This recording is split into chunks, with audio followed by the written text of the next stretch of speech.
Welcome back ATV morning with فرا میں خوش آمدید. اور آج ہم بات کریں گے ایک ایسے ایشو کے بارے میں نے بہت آبزرو کیا ہے, شاید آپ لوگوں کے بھی مشاہدے میں آیا ہو کہ ہمارے جو بزرگ ہیں یا پھر جیسے ہی تھوڑا ایجنگ پروسیس سٹارٹ ہوتا ہے, ایک مسئلہ بہت کامن آ رہا ہے اور وہ یہ ہے کہ چل پھر نہیں سکتے.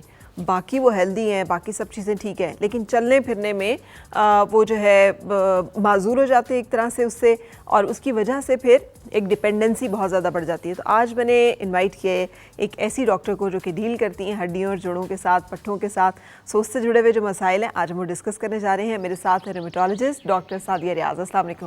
وعلیکم السلام. کیسی ہیں آپ؟ میں ٹھیک ہوں, thank you so much for inviting me. بہت شکریہ. Thank you for coming. یہ جو میں ابھی آپ سے ذکر کر رہی ہوں یہ ایکچولی میری پرسنل آبزرویشن ہے. میں نے دیکھا ہے کہ ہمارے بزرگ جو ہیں وہ باقی ٹھیک ٹھاک ہوتے ہیں, ڈائبٹیز ٹھیک ہے ہوگی, بلڈ پریشر ہوگا, لیکن جو میجر انہیں پرابلم بعض اوقات آ رہا ہے کہ چل نہیں سکتے. ٹانگیں جو ہے انہیں گھٹنوں میں درد ہے یا ٹانگوں میں کچھ ایسا درد ہے, یا پھر انہیں لگتا ہے کوئی چل نہیں پا رہے ہوتے صحیح طرح سے. ایگزیکٹلی فرا, بالکل آپ نے صحیح آبزرو کیا. اور دیکھا جائے تحقیق کے مطابق, ریسرچ کے مطابق دیکھا جائے تو آفٹر 40 جو ہے 40 ایئرس کے بعد آپ کی بون ڈینسٹی, یہ جو آپ کی ہڈیوں کی طاقت ہے وہ کم ہونا شروع ہو جاتی ہے. یہ ایکول ہے مرد اور خواتین میں. خواتین میں تھوڑی سی ڈبل ریٹ پہ ہو جاتی ہے جب مینوپاز یا پیریڈ سٹاپ ہوتے ہیں, اس کے بعد یہ زیادہ ہو جاتی ہے.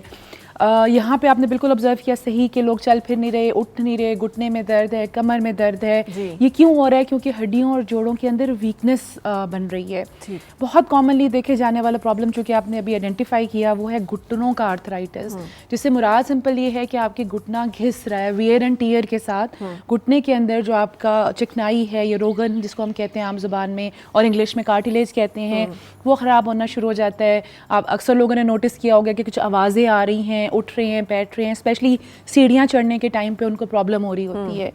تو یہ چیزیں ہیں جو کہ آبزرو کی جا رہی ہیں. اور آپ بزرگوں something related to diet یا لائف اسٹائل کہ جس کی وجہ سے یہ مسئلہ اتنا زیادہ ہو گیا؟ میں اکثر اپنے پیرنٹس سے بھی بات کرتی ہوں تو وہ کہتے ہیں کچھ بھی نہیں ہوتا تھا, ہمارے بزرگ تو چونکہ مطلب کافی عمروں تک چلتے پھرتے بھاگتے دوڑتے رہتے تھے. اب یہ مسئلہ کیوں زیادہ ہمیں بڑھتا دکھائی دے رہا ہے؟ دیکھیں اس کی 2-3 وجوہات ہیں جو میرے حساب سے سر فہرست ہیں. ایک تو ہماری ڈائٹ, کیونکہ اب دیکھیں پرانے وقتوں میں لوگ خالص غذا کھاتے تھے, آرگینک ڈائٹ کھاتے تھے. ہمارے ہاں اب زیادہ رواج فاسٹ فوڈ اور فرائیڈ, جتنا بھی یہ تلی ہوئی چیزیں ہیں, چکنائی ہے, میٹھا ہے, یہ آپ کے لیے زہر ہے ہر لحاظ سے. آپ کے ہارٹ کے لیے, بلڈ پریشر کے لیے, شوگر کے لیے اور جوڑوں کے لیے یہ آپ کے لیے نقصان دہ ہے. دوسری ہماری انوائرمنٹ, ہمارا جینیٹک, ہمارے کچھ اس خطے میں ایسا ہے کہ پہاڑی علاقے ہیں, چیزیں ہیں, تو لوگوں کے اندر ہڈیوں اور جوڑوں کے مسائل زیادہ دیکھے جا رہے ہیں. جو اس میں مین ٹاپک جس بات کرنا چاہ رہی ہوں وہ ہے آٹو امیون بیماریاں. یہ ایسی بیماریاں جس میں آپ کا ہی جسم آپ کے جوڑوں کے خلاف, ہڈیوں کے خلاف اور پٹھوں کے خلاف کام کرنا شروع کر دیتا ہے. اور پھر آپ یقین کریں یہ بیماریاں اتنی کامن ہیں, آئی وڈ سے کہ ہر تیسرے میں سے چوتھا بندہ جو ہے وہ کسی نہ کسی پرابلم کا شکار ہے, لیکن وہ مس مینیج ہو جاتی ہیں کیونکہ لوگوں کو پتہ نہیں چلتا کہ کیا ہو رہا ہے. کیسے پتہ چلے؟ اور آٹو امیون ڈیزیزز ہوتی ہی کیوں ہیں؟ کیا اس کا کوئی تعلق اسٹریس سے؟ کیونکہ میں نے جتنا بھی اس کو دیکھا ہے اس میں لکھا ہوتا ہے اس کا کوئی نون کاز بھی نہیں ہے اور اس کا کوئی نون ٹریٹمنٹ بھی نہیں ہے. ایگزیکٹلی, آپ نے بالکل صحیح کہا. دیکھا جائے تو اس میں ہماری باڈی میں کچھ اینٹی باڈیز بن جاتی ہیں, اور وہ اینٹی باڈیز جو ہیں وہ اپنے ہی جوڑ, اسکن اور ڈفرینٹ اعضاء کے خلاف کام کر رہی ہوتی ہیں. اور جہاں تک آپ نے کی بات مینجمنٹ کی, اس کی مینجمنٹ ایسا نہیں کہ ہم اس کو ٹوٹلی ختم کر سکتے ہیں. یہ بالکل ایسے ہی ہے جیسے شوگر ہو گیا, کسی کو بلڈ پریشر ہو گیا, آپ نے میڈیسن لینی ہے اور آپ کی شوگر اور BP کنٹرول ہے. اسی طرح آپ نے یہ آٹو امیون بیماریوں کے خلاف بھی دوائی ریگولر لینی ہے. آپ دوائی کھاتے رہیں گے تو آپ کی بیماری کنٹرول رہے گی. تھوڑا سا میں یہاں پہ ایکسپلین کرنا چاہ رہی ہوں تاکہ لوگ جو سن رہے ہیں ان کو پتہ چل جائے کیا سمٹمز ہیں یا کیا ایسی نشانیاں ہیں. اگر آپ کو آ رہی ہیں تو آپ نے ایک روماٹولوجسٹ سے رابطہ کرنا ہے, کیونکہ ہوتا ہے کہ لوگ پھر چلے جاتے ہیں نیورو سرجن یا آرتھوپیڈک سرجن یا کچھ اور ڈاکٹرز, اور ان کا کیس خراب ہو جاتا ہے. تو سر فہرست پاکستان میں دیکھی جائے بیماری جو میں آبزرو کر رہی ہوتی ہوں وہ ایک روماٹائڈ آرتھرائٹس یا گینٹھیا ہے. اس کے علاوہ لوپس, SLE کے نام سے لوگوں نے سنا ہوگا, یہ بھی کافی دیکھا جا رہا ہے. اینکلوزنگ اسپونڈلائٹس جس میں آپ کی اسپائن یا کمر کی ہڈی کے اندر سوزن بن جاتی ہے, یہ بھی کامن ہے. سوریاٹک آرتھرائٹس جس میں جلد میں مختلف نشان اور فلیکس بن جاتے ہیں اور اس کے ساتھ ساتھ آپ کے جوڑ خراب ہونا شروع ہو جاتے ہیں.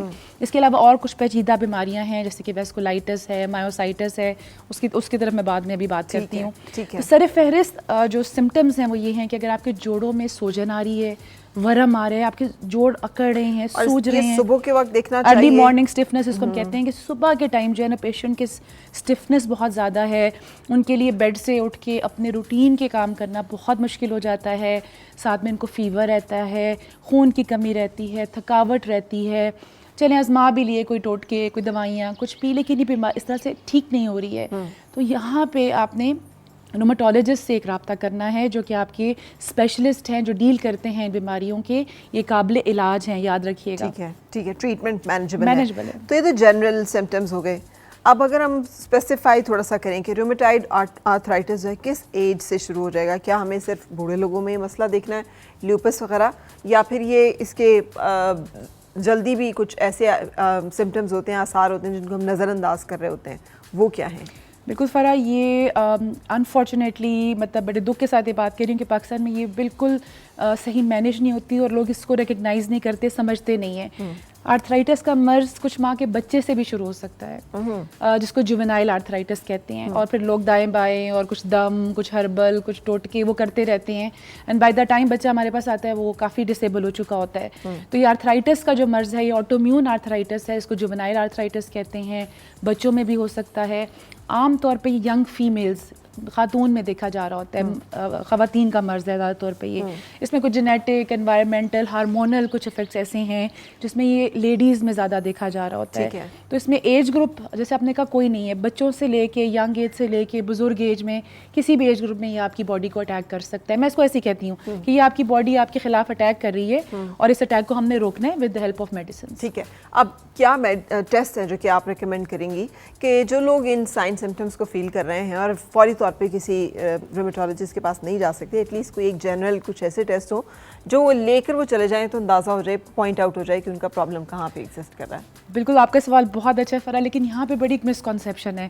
لوگ کیا کرتے ہیں کہ ٹیسٹ کروا لیتے ہیں اور پھر ٹیسٹوں کے اوپر ریڈ کرتے ہیں پازیٹیو ہو گیا, نیگیٹو ہو گیا, اور اس کے اوپر دوائیاں بھی شروع کر دیتے ہیں خود ہی سے, یا دائیں بائیں کسی سے پوچھ لیا, کوئی جاننے والا ہے کچھ ایسے. میں یہاں پہ لوگوں کو بتانا چاہوں گی کہ ہم ڈاکٹر ٹیسٹوں کا علاج نہیں کرتے, انسانوں کا علاج کرتے ہیں. تو ہو سکتا ہے کہ آپ کے ٹیسٹ میں وہ بھی اینٹی باڈیز نیگیٹو ہوں, لیکن آپ ایز اے پیشنٹ میرے پاس آتے ہو تو آپ میں سمٹمز ہوں. تو یہ میرے چیک اپ کا طریقہ ہوگا کہ میں آپ کو چیک کر کے دیکھ کے اگر آپ کے جوائنٹس سوجے میں ہیں, آپ مجھے لگ رہا ہے کہ آرتھرائٹس کی نشانیاں ہیں, تو میں آپ کو ٹریٹمنٹ سٹارٹ کر دوں گی. میں لوگوں کو یہاں ڈسکریج کروں گی, خود سے ٹیسٹ مت کروائیں, خود سے دوائیاں مت کھائیں, دوائیاں تو بالکل مت, ڈاکٹر کی سپرویژن کے بغیر خود سے جی ٹیسٹ بھی کروا لیے, دوائیاں بھی لے لیں. آپ یقین کریں بائی دا ٹائم وہ میرے پاس آتے ہیں ان کا لیور میں کوئی ایشو آ جاتا ہے, کڈنی میں کوئی ایشو آ جاتا ہے, کوئی پرابلم, کوئی سائڈ افیکٹ ان کو ہو جاتا ہے. اگین میں ایمفسائز کروں گی کہ آپ کو جوڑوں میں کوئی بھی پرابلم ہے, آپ کے مسکولر کوئی پینس ہیں جیسے گردن, کمر, آپ سے اٹھا نہیں جا رہا, باڈی اسٹف ہو رہی ہے, کمزوری ہو رہی ہے, تو پلیز آپ ایک رومیٹولوجسٹ سے رابطہ کریں. لیکن بعض اوقات نا ہمیں بہت سارے گاؤں میں, دیہاتوں میں, ایسے شہروں میں لوگ دیکھ رہے ہوں گے جہاں پر اتنی سپر اسپیشلائزیشنز ایگزسٹ نہیں کرتی. ہو سکتا ہے انہیں ٹریول کر کے بیچاروں کو جانا پڑے نزدیک ترین کسی بڑے شہر میں جہاں پر انہیں رومیٹولوجسٹ مل جائے. چھوٹے ابھی تک بہت سارے ایسے علاقے ہیں جہاں پہ نہیں ہیں. ٹو ہیلپ دیم آؤٹ آپ کیا سجیسٹ کریں گی کہ وہ پھر ان کے لیے یہ جو ایک ہیلتھ ٹریول ہے یہ بہت پرابلمٹک ہے. ہم بڑے شہروں میں رہنے والے لوگ شاید اس مسئلے کو اتنا سمجھ نہیں سکتے کہ ہمارے تو بالکل ساتھ ہاسپٹل ہے, ٹرشری کیئر ہاسپٹل ہے, جہاں پہ ہم جا کے کسی بھی اسپیشلسٹ سے مل سکتے ہیں. واٹ اباؤٹ دوز پیپل جو نہیں جا سکتے, جن کو کوئی گائیڈ بھی نہیں کرتا؟ تو ان کے لیے کوئی تو گائیڈنگ ایک پھر وہ چیز ہونا کہ وہ کیسے, اور پھر ہوتا کیا ہے, ڈاکٹر کے پاس جاتے ہیں, ڈاکٹر ایک لمبی لسٹ ٹیسٹ کے لکھ دیتے ہیں, پھر وہ ایک چکر ان کا لگتا ہے, پہلے وہ جا کے ٹیسٹ کراتے ہیں, پھر وہ ٹیسٹ لے کے سارے جاتے ہیں, پھر وہ ان کو میڈیسن لکھ کے دیتے ہیں. تو ان کے 3 چکر 4-5 چکر جو ہے ڈائگنوسس میں لگ جاتے ہیں. نا امیجن اے پرسن ٹریولنگ ایک گاؤں سے, دیہات سے ایک بڑے شہر تک, جس کا کوئی 2-3 گھنٹے کا وہ سفر ہے, تو اس کا ایک پورا دن جو ہے وہ آنے جانے میں اور اس تمام چیزوں میں خرچ ہوتا ہے. بالکل ایسا ہی ہے فرح. یہاں پہ میں نے اپنے پیشنٹس کو جتنا فیسیلیٹیٹ کیا ہے اس میں یہ کہ میں پیشنٹ کو آن لائن ویڈیو کنسلٹیشن پہ دیکھ لیتی ہوں. تو اگر وہ کسی بھی میری بات سن رہے ہیں اور کسی دیہات میں کسی ایسے شہر میں ہیں تو ویڈیو کنسلٹیشن پہ ان کو دیکھا جا سکتا ہے. جو سر فہرست ٹیسٹ ہم کرواتے ہیں جو سیدھا ٹیسٹ میں بتا دیتی ہوں, R A factor, NT-CCP, ESR, اس کے ساتھ ایک بلڈ CP آپ کا آئرن اور HP دیکھنے کے لیے. اس سے زیادہ ٹیسٹوں کی ضرورت ہمیں پڑتی نہیں, عموماً پڑتی نہیں ہے. اسی کے اوپر ہم ڈائگنوسس بنا لیتے ہیں. یہاں میں اپنے لوگوں کو بہت شاباش جسے کہہ لیں وہ دینا چاہوں گی کہ اب چونکہ اسمارٹ فون ہے, سوشل میڈیا کا زمانہ ہے, تو اب لوگ اویئر ہونا شروع ہو گئے ہیں. ہم بھی جو آج یہ بات کر رہے ہیں اور اس گفتگو کا مقصد ہی یہی ہے کہ لوگوں کو اویئرنیس ملے. بالکل. اب جو لوگ میرے پاس آتے ہیں وہ اسپیسیفکلی دیکھ کے ڈھونڈ کے آتے ہیں, انہوں نے لوکلی کچھ ٹرائی بھی کر لیا, ڈاکٹرز وہ نہیں بہتر ہو رہے بلکہ الٹا وہ پین کلرز اور دوائیوں سے ان کو سائیڈ افیکٹس ہو رہے ہیں, تو وہ اب ڈھونڈتے ہیں, اپنا سرچ کرتے ہیں اور پھر آپ کے پاس آتے ہیں کہ نہیں جی میرا یہ مرض ہے اور یہ میرا ڈاکٹر ہے. ٹھیک ہے. یہ جینیٹیکلی بھی شفٹ ہو رہے ہوتے ہیں کیا, خاندانی ایک نسل سے دوسری نسل میں بھی منتقل ہو رہے ہوتے ہیں؟ جینیٹکلی بالکل اس کا لنک ہے. اگر فار ایگزامپل ایک مدر کو روماٹائڈ آرتھرائٹس یا گینٹھیا ہے تو اس کے بچوں میں, خاص طور پہ اس کی بیٹیوں میں, یہ آنے کے چانسز زیادہ ہوں گے. میں یہ نہیں کہہ رہی کہ ان کو ہوگا, لیکن ایک نارمل بندے کی نسبت ان میں آنے کے چانسز زیادہ ہوتے ہیں. تو کیا ایسی ڈائٹ میں چینجز ہیں جو آپ سجیسٹ کریں گی کہ جس کے ساتھ ان کے اس مرض میں بہتری آ سکتی ہے؟ دیکھیے فرق تو جنرلی اپلائی ہوتا ہے کہ ہمارے ہاں فیمیلز, آپ کو پتہ ہے کہ اپنی ڈائٹ, اپنے کھانے کا دھیان تو بالکل سائڈ پہ ہو گیا, فیملی دیکھ لی, جابس دیکھ لی, بچوں کو دیکھ لیا. تو میں بڑا اسٹرانگلی ایمفسائز کروں گی کہ بیسک چیزیں ہیں, کوئی خرچے والی چیز نہیں بتاؤں گی, جو آپ کے گھر میں موجود ہیں. انڈے کا استعمال ضرور کریں, دودھ کا استعمال ضرور کریں. یہاں پہ جب بھی کسی سے پوچھو آپ دودھ پیتے ہیں تو جواب بالکل نو ہوتا ہے, نہیں جی دودھ اچھا نہیں لگتا, دودھ کا ذائقہ نہیں اچھا لگتا. آپ کسی بھی فارم میں آپ شیکس بنا لیں, آپ دیہاتوں میں رہ رہے ہیں, آپ کے پاس اور فیسلٹی نہیں, آپ لسی بنا لیں, اس کو گڑ ڈال لیں, اس میں کسی بھی قسم کا فلیور ڈال کے اس کو استعمال کریں. سمپل جو بھی ہمارے ہاں تازہ فروٹس ملتے ہیں, جب سیزن کے فروٹس ہوتے ہیں تو ان کا ریٹس وغیرہ سستے ہوتے ہیں, جو بھی سیزنل فروٹ ہے اس کو زیادہ استعمال کریں. نہیں کھایا جا رہا, کچھ لوگوں کو چبانے کا, کھانے کا مسئلہ ہوتا ہے, جیسے بزرگ ہیں, آپ ان کا شیک بنا لیں, اسمودی بنا لیں, جوس بنا لیں, اس طرح سے استعمال کریں. جیسے ہمارے ہاں سنت بھی ہے کہ کھجور, شہد, یہ اس لیے کہ یہ آرگینک ہیں, ان کے سائیڈ افیکٹس نہیں ہیں. اس میں جو شوگر جائے گی بھی وہ آپ کی بلڈ شوگر کو اسپائک نہیں کرے گی. جو آپ چینی بھر کے چائے میں ڈال کے پئیں گے وہ ایک دم آپ کی شوگر کو اوپر لے جائے گی. اور دن میں اگر آپ نے 2-3 دفعہ چائے پی لی ہے تو آپ کا obviously آپ کی ڈیلی ڈوز جو ریکمینڈیڈ ڈوز ہے شوگر کی, آپ اس سے کئی گنا آگے جا چکے ہیں. کوشش کریں کہ شوگر کو, وائٹ شوگر کو اوائڈ کریں. اگین اس کے علاوہ آئی نو گوشت وغیرہ مہنگا, چیزیں مہنگی, لیکن جو بھی آپ کی ریچ میں ہے آپ اس کو استعمال کریں. اگین آپ سالن میں اپنے چکنائی, تیل, گھی اس کا استعمال کم کریں. بس سمپل سی چیزیں ہیں, آپ یہ گھر میں اس کو کریں. اور سب سے ضروری جو ہم لوگ نہیں کرتے, آرام سے صوفے پہ بیٹھ گئے, موبائل فون پکڑ لیا, ٹی وی لگا لیا, ڈرامہ لگا لیا, اور جی ہماری شام یہاں گزر گئی, اور ہم کھا رہے ہیں اور چائے پی رہے ہیں اور بیٹھے ہوئے ہیں. یہ سب سے جو ہے وہ ایک خطرناک میں ہیبٹ کہوں گی. کچھ نہیں ہوتا, میکسیمم آپ 10-15 منٹ تھوڑی سی چہل قدمی کر لیں, تازہ ہوا میں نکل جائیں. بعض لوگوں کو پردے کا ایشو ہوتا ہے تو میں ان کو یہ کہتی ہوں آپ گھروں کے اندر واک کر لیں, کوئی ایسی کورڈ جگہ ہے وہاں واک کر لیں. اگر آپ کو اجازت ہے تو آپ باہر مین جگہ پہ جا کے واک کریں. آپ کے پٹھوں کا اور ہڈیوں کا, جوڑوں کا حرکت کرنا بہت ضروری ہے. ٹھیک ہے. اگر آپ جم افورڈ نہیں کر سکتے اس کو بھی چھوڑ دیتے ہیں, بالکل سمپل ایک واک جس کو کہتی ہے کہ آپ نے ایک نرم کپڑے کا جوتا پہنا, آپ باہر کھلی ہوا میں نکل گئے 10 منٹ 15 منٹ جتنا. صرف واک کافی ہے یا پھر اپنی باڈی کو پوری کو تھوڑا بہت موو کرنا بھی؟ دیکھیں یہ تو میں عام لوگوں کے لیے بتا رہی تھی جو دور دیہاتوں میں میری بات سن رہے ہیں. اوبویسلی ان کے پاس تو کھلی جگہ بھی ہے اور کھلے کھیت بھی ہیں, تو یہ لوگ تو آرام سے جائیں اور واک کریں. اب جیسا موسم ہے, ارلی مارننگ صبح کے ٹائم یا شام کے ٹائم بہت ضروری ہے. اب شہروں والے لوگوں کے پاس تو بہت ساری فیسلٹیز آ گئی, جیسے ہم لوگوں کے پاس پارکس ہیں, ہمارے پاس جمز ہیں, ہماری اسٹریٹس وغیرہ گلیاں بھی ایسی کھلی ہیں کہ جس کے اندر ہم واک کر سکتے ہیں. تو واک تو ایک میجر پارٹ آ گیا. اور پھر اگین اگر آپ جم یا کوئی تھراپسٹ ٹائپ افورڈ کر سکتے ہیں تو پھر آپ ضرور اس کے اوپر جائیں.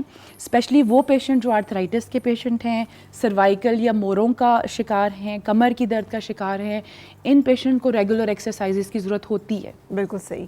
Thank you very much doctor Sadia, آپ نے ایک ہمارے ساتھ ایک گائیڈ لائن جو ہے وہ شیئر کی ہے.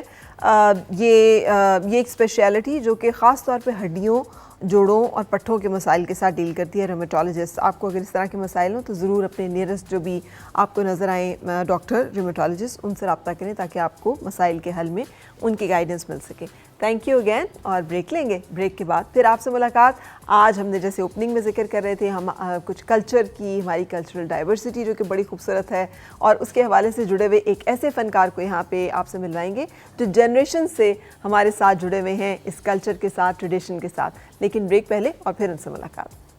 پھر سے مسکرائے اور مل کے گنگنائے ہیں گمشدہ جو خوشیاں ساری